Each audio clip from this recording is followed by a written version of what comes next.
Hello everyone, मैं राजेश भंडारी आप सबका स्वागत करता हूं अपने चैनल इलेक्ट्रिकल अड्डा में।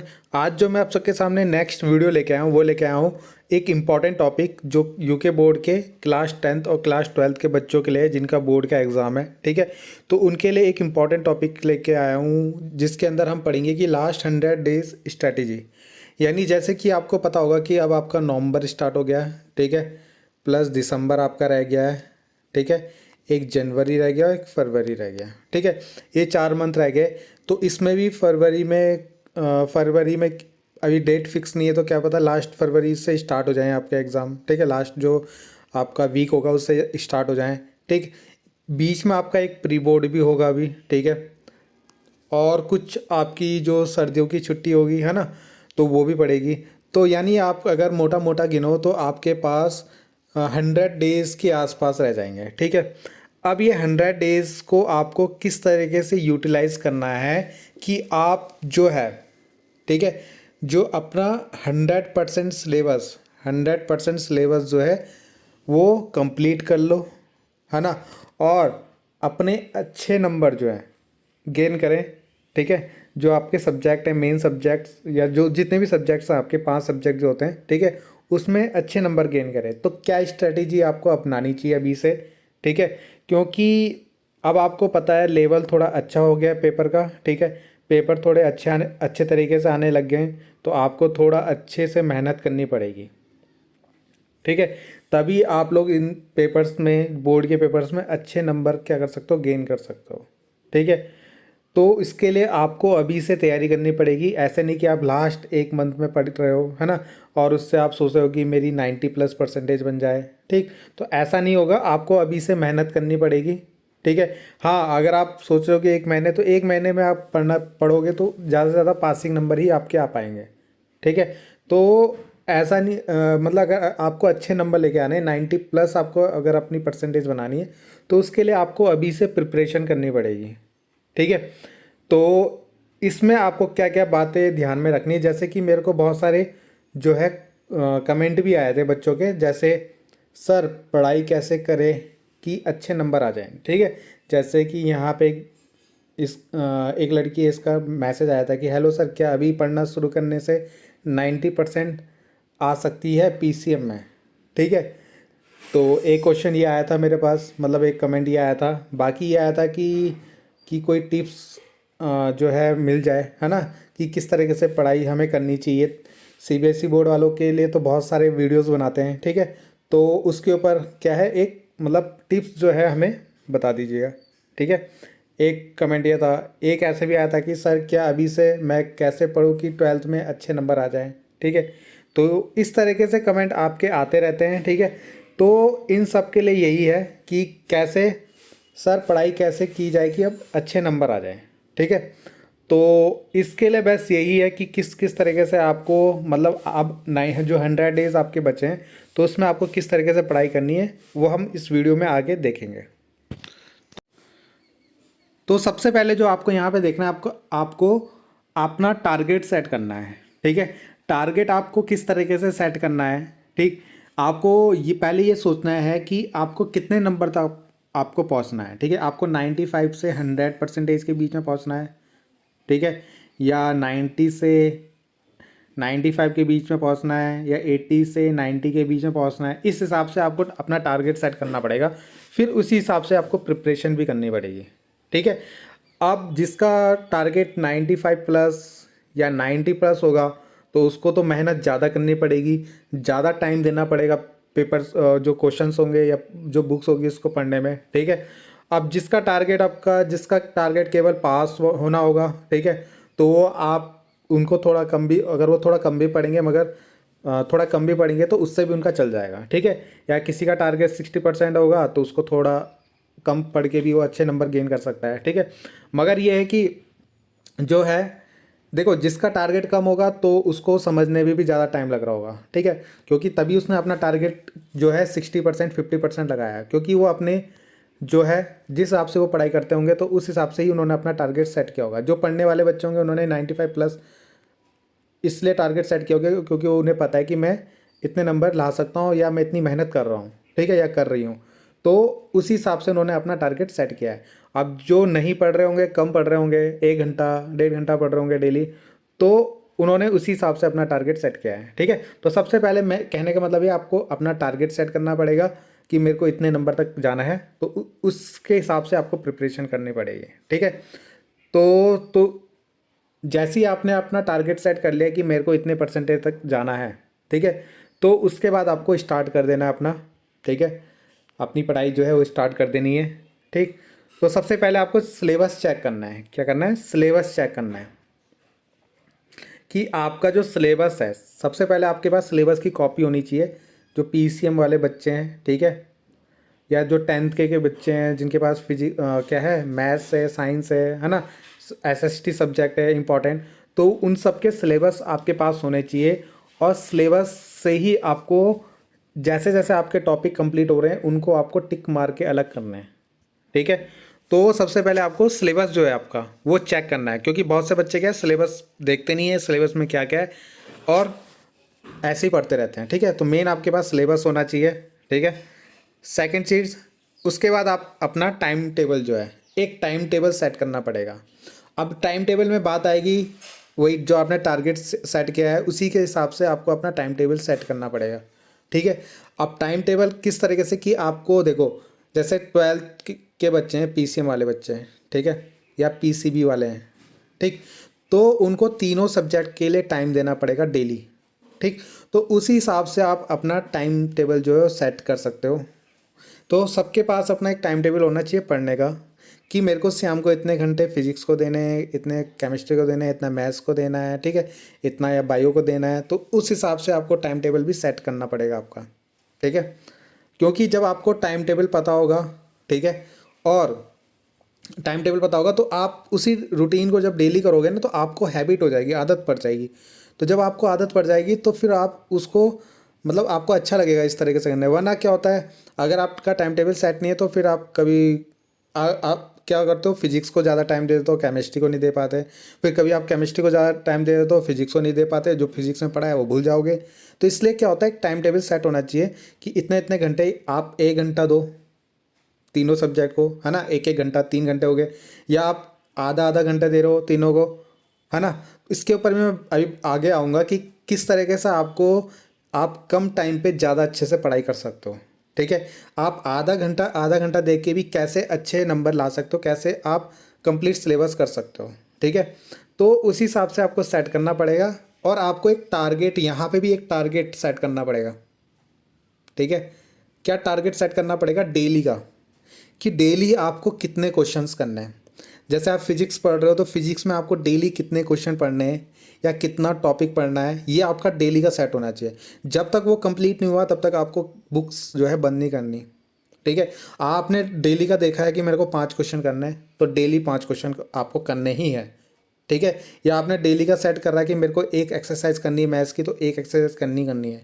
ठीक है, तब तक आपको बुक्स बंद नहीं करनी। तो इस तरीके से आपका एक टारगेट सेट होना चाहिए अगर आपको अच्छे नंबर लाने हैं। ठीक है, तो अब जिसको केवल पास होना है, जिसका केवल कम परसेंटेज से भी उसका चल जाएगा, तो वो सेट कर सकता है कि मैं डेली 1 2 क्वेश्चन कर लूँ, है ना, हर सब्जेक्ट से 1 या 2 क्वेश्चन इस तरीके से कर लूँ, या जो इंपॉर्टेंट क्वेश्चन है वो कर लूँ। ठीक है, तो वो इस तरीके से अपना टाइम टेबल सेट कर सकता है। ठीक है, तो ये इसी के अंदर आएगा डेली रूटीन, है ना। टाइम टेबल जब आपका बन जाएगा तो डेली रूटीन आपका एक बन जाएगा। ठीक, जैसे कि आपने मंडे ट्यूसडे वेडनेसडे थर्सडे तक आपने पढ़ाई करनी है। ठीक है, मतलब टॉपिक पढ़ने हैं, उसके बाद सैटरडे संडे जो है उसको रिवीजन करना है। ठीक है, तो इस तरीके से आपका एक रूटीन होना चाहिए और टाइम होना चाहिए कि इतने घंटे, जैसे सुबह आप 7 से अगर आप 3 बजे तक स्कूल में रहते हो, है ना, जैसे गवर्नमेंट स्कूल वाले 9 से 4 साढ़े 4 बजे तक स्कूल में रहते हैं, उसके बाद कोचिंग जो हो गया, है ना। तो उसी हिसाब से आपको डेली रूटीन बनाना पड़ेगा कि 2 घंटे आप रात को दे रहे हो तो 2 घंटे आप मॉर्निंग में दे सकते हो पढ़ने के लिए, 4 घंटे बहुत होते हैं पढ़ने के लिए भी। ठीक है, तो इस तरीके से भी आप इसका डेली रूटीन आप बना सकते हो। फिर आपको क्या है, पढ़ना ही है, स्टडी करनी है। ठीक है, अब स्टडी अगर आप कर रहे हो, ठीक है, तो किस तरीके से आपको करनी है, तो सबसे पहले जैसे मान लो कोई आप चैप्टर पढ़ रहे हो, फर्स्ट चैप्टर, ठीक है, तो सबसे पहले आपको चैप्टर रीडिंग करनी है। बच्चे करते हैं सीधा क्वेश्चन आंसर याद करने लग जाते हैं, ऐसा नहीं करना है। आप फिजिक्स का अगर कोई चैप्टर पढ़ रहे हो तो पहले उसको रीड करो।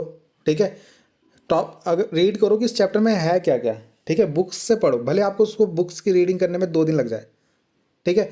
जब आप उस बुक से उस चैप्टर को रीड करोगे तो आपको पता लगेगा कि एक्चुअल में इस चैप्टर के अंदर है क्या। जैसे मान लो आप लाइट चैप्टर पढ़ रहे हो, ठीक है।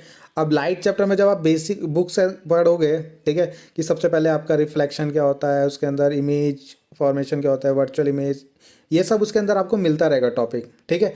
तो थोड़ा बहुत आपको पता चल जाएगा कि रिफ्रैक्शन के बाद अच्छा रिफ्रैक्शन पढ़ना है, रिफ्रैक्टिव इंडेक्स पढ़ना है, ठीक है। उसके बाद आपको जो जो लेंस फार्मूला पढ़ना है। इस तरीके से आप टॉपिक भी उनके देखोगे ना, थोड़ा थोड़ा बहुत, मतलब इनको रीड करना है आपको, ऐसे नहीं कि आपको डीपली उसके अंदर चले गए, ठीक है। तो थोड़ा थोड़ा उनको रीड करना है, ठीक है। जब रीड कर लोगे उसके बाद जब आपने पूरा चैप्टर रीड कर लिया तो आपको थोड़ा बहुत वहाँ से आइडिया मिल जाएगा कि इस चैप्टर के अंदर क्या क्या है, ठीक है। अब जब आप रीड कर लोगे उस चैप्टर को तो उसके बाद प्रैक्टिस सेम टॉपिक। इसका मतलब जो मैं अभी आपको बता रहा था ना ऊपर, टाइम आप कैसे कम टाइम पे ज़्यादा पढ़ाई कैसे कर सकते हो, ठीक है। अब होता क्या है, जैसे कि मान लो आपका स्कूल हो गया, है ना। अब स्कूल या आपका कोचिंग हो गया, ठीक है। अब स्कूल में चल रहा है आपका मान लो लाइट चैप्टर, ठीक है। कोचिंग में आप जा रहे हो, इंस्टीट्यूट में आप जा रहे हो कहीं पढ़ने, किसी टीचर से या किसी सर से पढ़ने जा रहे हो या किसी भैया से पढ़ने जा रहे हो, ठीक है। तो वहाँ पे सपोज आप पढ़ रहे हो कोई दूसरा चैप्टर पढ़ रहे हो, मान लो फिजिक्स का कोई चैप्टर पढ़ रहे हो वहाँ पे, है ना, मैग्नेटिक फील्ड वाला कोई चैप्टर पढ़ रहे हो आप। अब क्या होता है, बच्चे यहाँ भी ये चैप्टर 2 चैप्टर उसके चल रहे हैं, ठीक है। स्कूल में अलग चैप्टर चल रहा है, ट्यूशन में अलग चैप्टर चल रहा है ना। और घर में वो आके अलग चैप्टर पढ़ रहा है ना। अब तीनों चैप्टर उसके अलग अलग चल रहे हैं, तो यहाँ पे क्या उसको तीनों ही चैप्टर समझ में नहीं आएंगे। तो यहाँ पे किस तरीके से आप कर सकते हो, कहने का मतलब जैसे मैंने लिखा प्रैक्टिस सेम टॉपिक। अगर आप स्कूल में आपको कोई चैप्टर चल रहा है ना, तो वही चैप्टर आप घर में ज़रूर पढ़ो, या कोचिंग में जो आपका चैप्टर चल रहा है वही चैप्टर आप घर में पढ़ो, ठीक है। ऐसे नहीं कि आप कोई दूसरा चैप्टर पढ़ रहे हो घर में। तो यहाँ पे सबसे बड़ी गलती बच्चे यही करते हैं, और वहाँ पे उनको समझने पे आधा घंटा 1 घंटा लगता है। आज अगर आप किसी कोचिंग में, मान लो कोचिंग में या कहीं पे कहीं से भी आप पढ़ रहे हो, ठीक है, आप लाइट चैप्टर पढ़ रहे हो, तो आप क्या करो, घर में लाइट चैप्टर ही पढ़ो, उन्हीं क्वेश्चंस को पढ़ो जो आपको स्कूल में या कोचिंग में करवा रहे हैं, ठीक है। अगर आप वही क्वेश्चंस या वही टॉपिक अगर घर में पढ़ रहे हो तो वो टॉपिक अगर आपको 1 घंटा लगेगा ना पढ़ना, यहाँ आप उसको 15 मिनट में पढ़ लोगे। क्यों? क्योंकि अभी आप उसको पढ़ के आए हो, स्कूल से पढ़ के आए हो, कोचिंग से पढ़ के आए हो। तो अगर आप उसके घर में दोबारा पढ़ोगे ना, आप उसको 15 मिनट में कर लोगे। और अगर आप ऐसे डेली करते रहोगे ना, तो आपको पता भी नहीं लगेगा कि आपका सिलेबस भी ख़त्म हो रहा है और आपका जो है उसका मतलब आपकी प्रैक्टिस भी साथ साथ में हो रही है, ठीक है। तो या तो आप जो टॉपिक स्कूल या कोचिंग में पढ़ रहे हो वही टॉपिक घर में पढ़िए, है ना। ऐसे नहीं कि आप कोई दूसरा चैप्टर पढ़ रहे हो अलग से, तो इसमें क्या होता है, टाइम वेस्ट होता है आपका।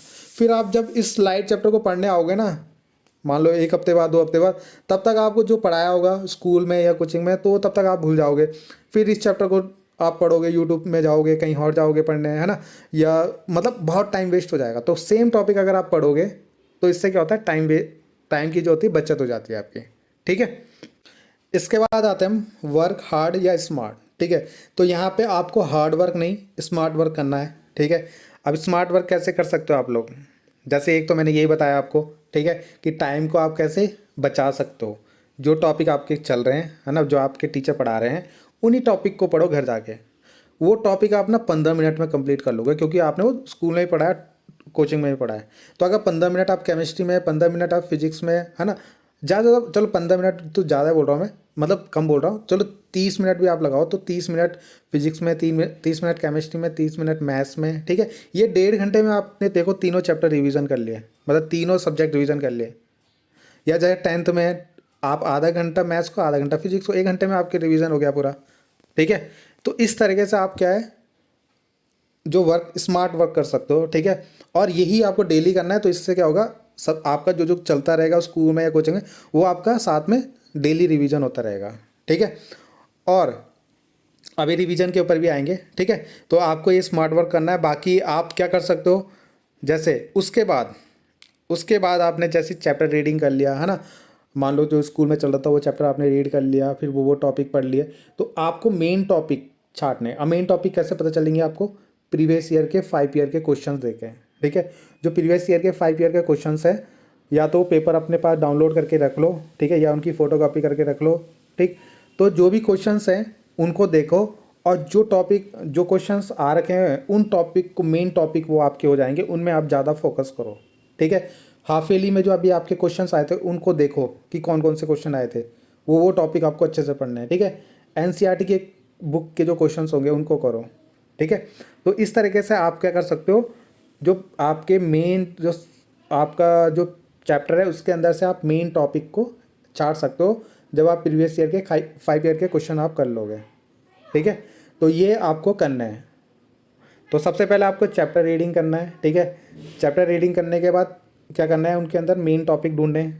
मेन टॉपिक कैसे ढूंढोगे, प्रीवियस ईयर के 5 ईयर के क्वेश्चन करोगे। जैसे ही आप ये क्वेश्चन कर लोगे, ठीक है, या देख लोगे, उसके बाद जैसे हाफ ईयरली के भी इसी के अंदर आ जाएंगे, एनसीईआरटी के क्वेश्चन कर लो, बस हो गया। इतना इतना ही आपको प्रैक्टिस करनी है। ये जो क्वेश्चन है ना, ये आपको करना है मेन।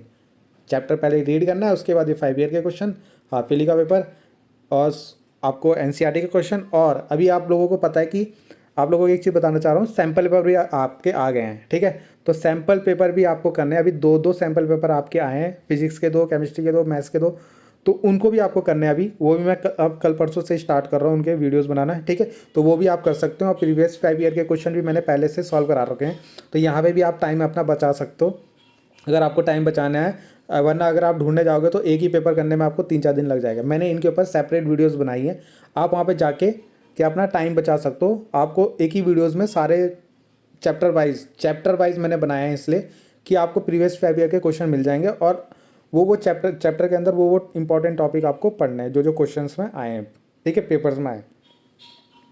उसके बाद आप अपने सेल्फ नोट्स बना सकते हो। ये नोट्स कब ज़रूरत पड़ती है, रिवीजन के टाइम पे, ठीक है। अब ऐसा है कि अगर आप नवंबर में कोई चैप्टर पढ़ रहे हो तो आप जनवरी फरवरी तक तो उसे भूल जाओगे। तो जो अगर आपने नोट्स बनाए होंगे, ठीक है, तो नोट्स बनाए होंगे तो वो आपके बाद में काम आएंगे, जब आप पेपर की तैयारी कर रहे होंगे, है ना, लास्ट टाइम पे। तो उसको रिवीजन जल्दी जल्दी करोगे तो आप जल्दी समझ में आओगे। अपने नोट्स सबसे जल्दी समझ में आते हैं आप लोगों के, ठीक है। तो ये जो सेल्फ नोट्स हैं आप लोगों को खुद से अपने बनाने पड़ेंगे, ठीक है, और बनाने चाहिए, ताकि आप क्या है उनको लास्ट टाइम पे पढ़ोगे तो अच्छे से जल्दी से समझ में आ जाएगा। अपने नोट्स जल्दी समझ में आते हैं, और जब आप नोट्स को डेली देखते हो ना, तो आपके दिमाग में जो है ना, अंदर अंदर बैठ जाते हैं, छप जाते हैं बिल्कुल, कि हाँ उस पेज में मैंने ये लिखा था, ठीक है। और सबसे इम्पॉर्टेंट है रिवीजन। ऐसा नहीं कि आप पूरे पढ़ रहे हो और रिवीजन ही नहीं कर रहे, तो कोई फ़ायदा नहीं। आपने जो एक हफ्ते पहले पढ़ा था ना, वो आप अगले दिन एक हफ्ते बाद भूल जाओगे, ठीक है। ऐसा नहीं होता कि सबके दिमाग में क्यों एक ही दिन में छप जाए और वो हमेशा ज़िंदगी भर उसको याद आएगा। रिवीजन तो बहुत इंपॉर्टेंट है। जो बच्चे अच्छे नंबर लेके आते हैं 95+ जिनकी परसेंटेज बन रही है, उनका मेन है रिवीजन, वो अच्छे से करते हैं, ठीक है। जो भी आप पढ़ रहे हो उनको रिवीजन ज़रूरी है। आपको वीक में 2 दिन तो रिवीजन के लिए रखने पड़ेंगे अपने, ठीक है। क्या रखने पड़ेंगे, 2 दिन आपको रिवीजन के रखने पड़ेंगे। आप सैटरडे संडे में रिवीजन रख सकते हो, जो भी वीकली आपने पढ़ा है। देखो, मान लो फर्स्ट वीक में आपने जो पढ़ा है ना, उसको सैटरडे संडे में आप रिवीजन करो। फिर जो सेकंड वीक में पढ़ोगे तो अगले सैटरडे संडे में पूरा फर्स्ट वाला भी और सेकंड वाला भी रिवीजन में डालो। फिर थर्ड वीक में जो आपने पढ़ा, ठीक है, उसका जो सैटरडे संडे है उसमें फर्स्ट वीक का भी, सेकंड वीक का भी, थर्ड वीक का भी रिवीजन में रखो। अब रिवीजन ऐसे नहीं कि आप उसमें पूरा घुस गए, ठीक है। रिवीजन होता है मतलब जल्दी जल्दी, ठीक है। मेन फॉर्मूले देके क्या पे क्या है, कहीं पर अटके तो उसको अच्छे से करो। हाँ, रिवीजन में आपको ज़्यादा टाइम चाहिए, 3 दिन चाहिए तो 3 दिन यहाँ पे आप दे सकते हो। तो इस तरीके से आपको रिवीजन करना है। बाकी जैसे बहुत से बच्चे उठते हैं मोटिवेशन, ठीक है, तो ये कि आपको पॉजिटिव माइंडसेट रखना है अपना, है ना। ऐसे नहीं कि आपको देखना है यार नहीं हो पा रहा है ना। तो अपना जो है पॉजिटिव रखना है, और पढ़ाई में आपको ध्यान देना है, ठीक है। यू कैन डू इट, तो ये आपको ध्यान रखना है। बाकी आपको ये है कि अगर आपके अच्छे नंबर आ गए तो आपको ये है कि आपको आपके पेरेंट्स जो हैं कितने बहुत खुश हो जाएंगे, है ना। उनकी मतलब बहुत खुशी उनको होगी। तो ये आपको ध्यान में रखना है कि जो भी आप पढ़ रहे हो, है ना, जो भी कर रहे हो अपने पेरेंट्स के लिए कर रहे हो।